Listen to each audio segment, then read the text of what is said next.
নমস্কার বন্ধুরা, আজকে আমার চ্যানেলে আপনাদের অনেক অনেক স্বাগত জানাই। বন্ধুরা, আজকে চলে এসেছি একটা রেসিপির সাথে। তো মুসুর ডাল দিয়ে যে রেসিপিটা তৈরি করব, এটা কিন্তু অনেকটাই দুর্দান্ত স্বাদের আর অনেকটাই অসাধারণ হবে। এখানে আমি 100 গ্রামের মতো নিয়েছি মুসুর ডাল। তো মুসুর ডাল দিয়ে রেসিপিটা তৈরি করব, এটা কিন্তু অবাক করা একটা রেসিপির মতনই হবে। বন্ধুরা, এখানে আমি 2 থেকে 3 বার খুব ভালোভাবে মুসুর ডালটাকে এখন ধুয়ে নিয়েছি। তো এখানে 2-3 বার ভালোভাবে ধুয়ে নেবার পরে এইখানে আমি নিয়েছি পালক শাক। তো পালক শাকটাকেও আমি খুব ভালোভাবে ধুয়ে পরিষ্কার করে আগে থাকতেই কেটে নিয়েছিলাম। এখন মুসুর ডালের মধ্যে দিয়ে দিচ্ছি একটা বড় সাইজের পেঁয়াজ কুচি। পেঁয়াজ কুচিটাকে একটু বড় বড় করেই কেটেছি। সাথে 2-4টা কাঁচা লঙ্কা চিড়ে নিয়ে দিয়ে দিলাম।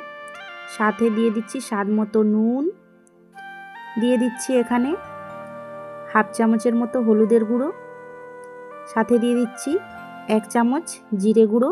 তো এটা ভাজা জিরে গুঁড়ো দিয়েছি এর মধ্যে। সাথে দিয়ে দিচ্ছি 1 চামচের মতো, একটু হাফ চামচের মতোই দিচ্ছি কাশ্মীরি লাল লঙ্কার গুঁড়ো। সাথে 1 চামচের মতো অল্প কম ধনে গুঁড়ো দিয়ে নিয়েছি। আর দিয়ে দিচ্ছি 2 চামচের মতো সরষার তেল। তো এখানে আমি 2 চামচ পরিমাণ সরষার তেলটা দিয়েছি। সব কিছু দিয়ে নিয়ে এখন খুব ভালোভাবে হাত দিয়ে নিয়ে আমি একটু ভালো করে মাখিয়ে নিচ্ছি। তো বন্ধুরা, মুসুর ডাল দিয়ে পালক শাকটাকে যে কিছু উপকরণ দিয়েছি সব কিছু কিন্তু ভালোভাবে হাত দিয়ে মাখিয়ে নিতে হবে। তো এখন খুব ভালোভাবে এখানে মাখিয়ে নিয়েছি, দেখুন এইভাবে করে মাখিয়ে নিতে হবে। এখন এটা খুব ভালোভাবে আমার মাখানো হয়ে গেছে। তাইলে চলুন এটা সাইডে রেখে নিচ্ছি আর চলে যাচ্ছি গ্যাসের দিকে।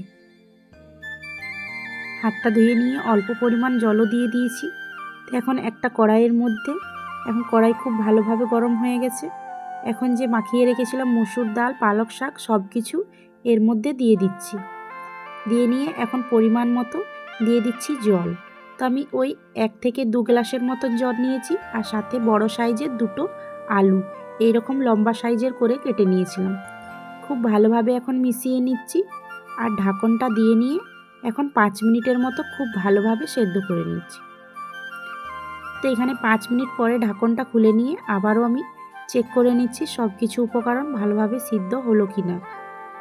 তো বন্ধুরা, এখানে খুব ভালোভাবে নাড়াচাড়া করে নিচ্ছি। আর দেখুন এখানে সব কিছু উপকরণ খুব ভালোভাবে সেদ্ধ হয়ে গেছে। তো বন্ধুরা, আজকের এইরকম রেসিপিটি আপনাদের কাছে কেমন লেগেছে অবশ্যই কমেন্ট করে নিয়ে জানাতে ভুলবেন না। তো এখন আমি একটা জায়গার মধ্যে এখন সব কিছু তুলে নিচ্ছি। তো এখানে দেখুন বন্ধুরা, সব আমার এখানে তোলা হয়ে গেছে। তো এখানে আবার একটা কড়াই বসিয়ে আমি পরিমাণ মতো দিয়ে দিচ্ছি তেল। ওই 2 থেকে 3 চামচের মতো সরষার তেল নিয়েছি। তেলের মধ্যে হাফ চামচের মতো জিরে দিয়ে দিলাম, গোটা জিরে। আর সাথে একটা তেজপাতা, একটা শুকনো লঙ্কা দিয়ে নিয়েছি। একটু হালকা করে নাড়াচাড়া করবার পরে এখন দিয়ে দিচ্ছি গ্রেট করে রাখা আদা কুচি। তার সাথে দিয়ে দিচ্ছি থেতো করে রাখা 10-12 কোয়া রসুন দিয়ে নিয়ে হালকা করে আবারও নাড়াচাড়া করে নিচ্ছি। সাথে দিয়ে দিচ্ছি অল্প পরিমাণের একটু হিং, হালকা করে নাড়াচাড়া করে নিচ্ছি আবারও। তো এখানে হিংটা দিয়ে নিয়ে খুব ভালোভাবে নাড়াচাড়া করে আবারও ভালোভাবে ভাজা করে নিয়েছি। তো এখন যে সেদ্ধ করে রেখেছিলাম ডালটা, এখন একটা ছক লাগিয়ে নিচ্ছি। তো ছকটা লাগাবার বাদে কিন্তু খুব ভালোভাবে মিশিয়ে নিতে হবে। তো দেখুন বন্ধুরা, রেসিপিটি কিন্তু একদম তৈরি হয়ে এসছে। আর বন্ধুরা, কতটা সুন্দর হয়েছে দেখে না হয় বুঝতে পারছেন।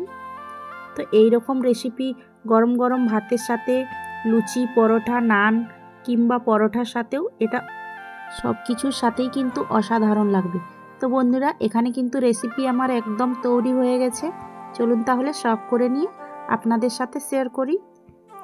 তো এখানে আমি একটা বলের মধ্যে, দেখুন বন্ধুরা, এখানে আমি সার্ভ করে নিচ্ছি। তো এটা দেখতে কতটা লোভনীয় হয়েছে দেখে অবশ্যই বুঝতে পারছেন বন্ধুরা। তো বন্ধুরা, আজকের মুসুর ডাল দিয়ে আমি পালক শাকের যে রেসিপি শেয়ার করলাম, এটা আপনাদেরকে কেমন লেগেছে অবশ্যই কমেন্ট করে জানাতে ভুলবেন না। আর বন্ধুরা, একবার হলেও বাড়িতে এইভাবে তৈরি করে নিয়ে দেখুন। গরম গরম ভাত, রুটি, পরোটা, লুচি যে কোনো কিছুর সাথেই এই রেসিপিটি কিন্তু অনেকটাই দুর্দান্ত স্বাদের লাগবে। তো বন্ধুরা, আজকের রেসিপি ভালো লাগলে অবশ্যই লাইক দিয়ে নিয়ে চ্যানেলটিকে সাবস্ক্রাইব করে নিয়ে অবশ্যই পাশেই থাকুন। পরবর্তীকালে আবার একটি রেসিপি নিয়ে আসবো। টাটা।